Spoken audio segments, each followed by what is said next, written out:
Hi,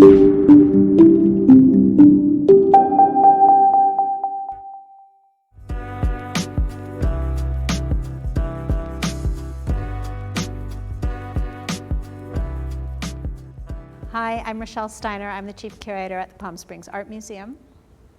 Hi, I'm Jim Isermann, the artist who produced this exhibition. Jim, it's so nice to see you today. How are you doing? Under all the conditions, I'm doing great. Nothing like a beautiful day in Palm Springs. Well, we're happy to have you here today to talk about the exhibition. Thanks so much for coming, and thanks so much for taking time to visit with us in this East Stewart Williams building with your exhibition. Happy to. So Jim, what's it like to come in and see your show after so much time? It's exactly how I remembered it, so it's kind of nice to think that it's just been preserved here, but sad that people haven't been able to come in and enjoy it. Well, one thing that people have been able to do is see the show from the outside, and I wanted to talk to you a little bit about that. You designed the show to be seen from the inside and the outside, right, with this fantastic green hedge. Mm-hmm. So can you talk to us a little bit about the idea of seeing the show from the outside in? It's interesting. We went through a lot of tests number one, to get the colors right, and then to figure out that the decals had to be on the outside because of the safety film, which makes it impossible to see through the glass. But when the decals are on the exterior, you see the color the way it was printed. And so we picked those greens that resonate with the greens you see in the desert.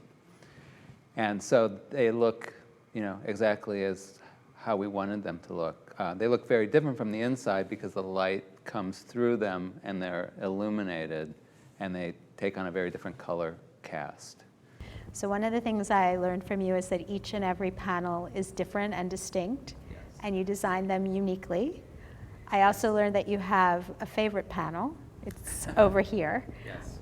So can you talk to us a little bit about the designing of these individual panels? Well, it was interesting because I started with a maquette because there was, it's as if each block has 4 sides and 4 colors. So I actually had 2 physical maquettes, and I only created these patterns by rotating those maquettes.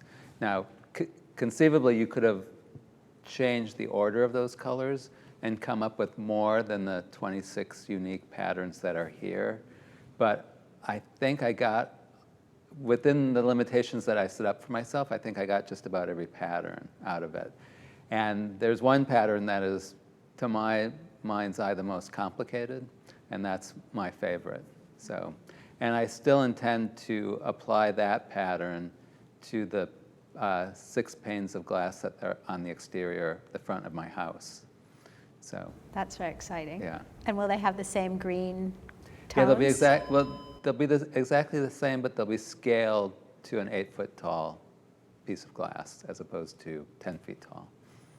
So this idea of repetition and permutation and variability is something that overlays this entire exhibition. So can you talk about that as a guiding principle?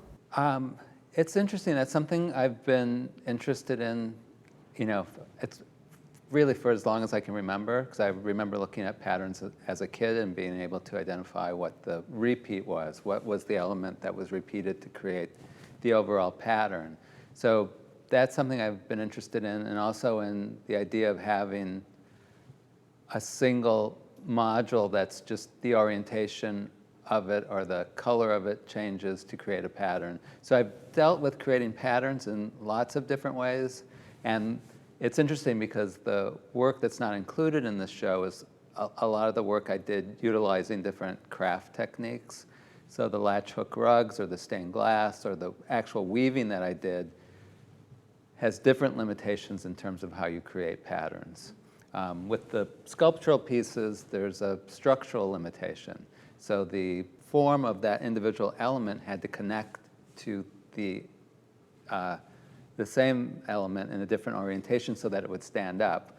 Whereas in the red, white, and blue paintings, that wasn't necessary. So the bars of colors don't have to meet another bar of color to make it stand in space. There's the flat illusion of space. So in addition to this idea of copy, pattern, and repeat, which is, you know, the overarching principle, and also, of course, the title of the show, copy, pattern, repeat, color is of quintessential importance.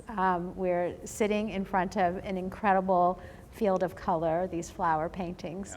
Yeah. You've talked about color in relation to design and modern design. So I know you've been ruminating on color for some time. Can we talk about that a little bit? Well, it was very funny. I mean, I think about color a lot, but it was really, when you asked me to talk about color in relationship to the Alexander Gerard show, it really made me think more clearly about what I do, because I felt it was, in a way, similar to the way he worked with color, where he worked with some very recognizable colors that go together, like the red, white, and blue paintings. That's like, you know, it's something you know, but you're looking at it in a different way. And then he was so great at working with analogous colors, which isn't something that's normally done. So to have, you know, like the magenta next to the orange, next to the red, was a very unusual color palette until he started using that.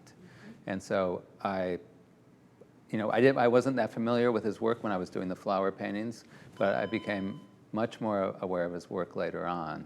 And so it's funny, because when I had to translate this pattern into the cover for Palm Springs Life magazine, they wouldn't let me do a green cover because it doesn't sell.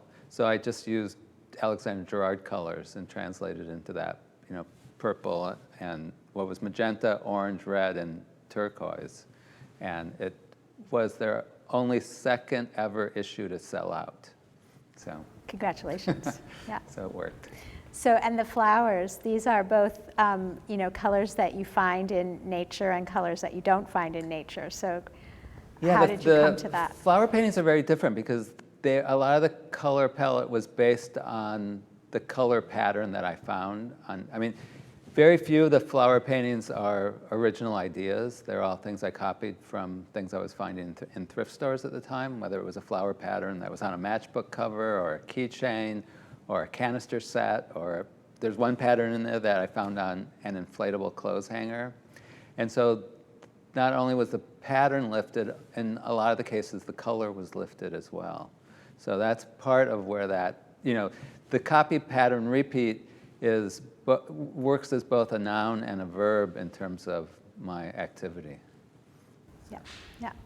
So in terms of your activity, what have you been doing during these last months that we haven't seen you, and that we've all been really focused on, you know, keeping ourselves busy? Well, I have to say, I mean, because I teach, you know, it was funny. I was on sabbatical, and then the lockdown happened right before I was to go back to school. And, you know, nobody knew how long it was going to take. And I was caught short because I had just finished a body of paintings that were supposed to be shown in the spring. So I wasn't in the middle of anything. And at the beginning of the lockdown, you couldn't really get anything.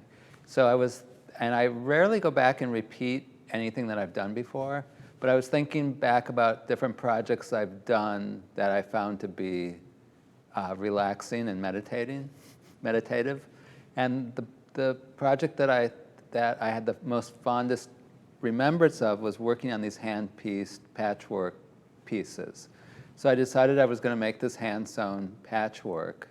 And I had all this leftover shirting fabric from work shirts I've had made.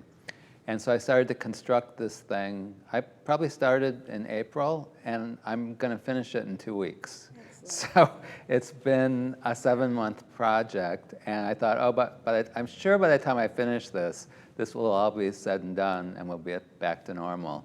And now I'm thinking, am I going to start another one of these things? Well, and what would you like people to think about your work at this point, or think about your work in relation to this time? Because these paintings and sculptures have been made at various times in your career, but they feel very relevant right now. Yeah, I guess I haven't thought about that too much, but one thing I've been thinking a lot about are all these exhibitions that nobody has gotten to see. And I mean, 2020 is going to be this kind of lost year.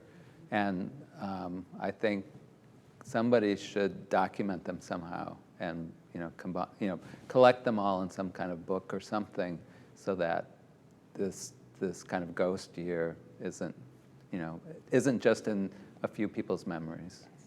Well, it sounds like you've found ways to stay creative and obviously stay busy. Yeah.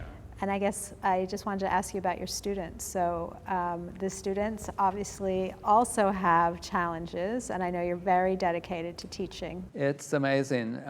Because our graduate program is so small, we actually were granted permission to meet in person.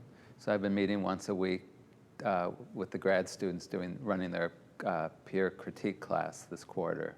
And that has been, I think, kind of a lifesaver for all of us, because we've been meeting remotely, and then all of a sudden, being in one giant room wearing our masks, but looking at work and talking about work and forgetting about everything else that's going on for 3 hours has, kind of, I find that kind of teaching very intimate and intense to begin with, but it's even more so under these conditions.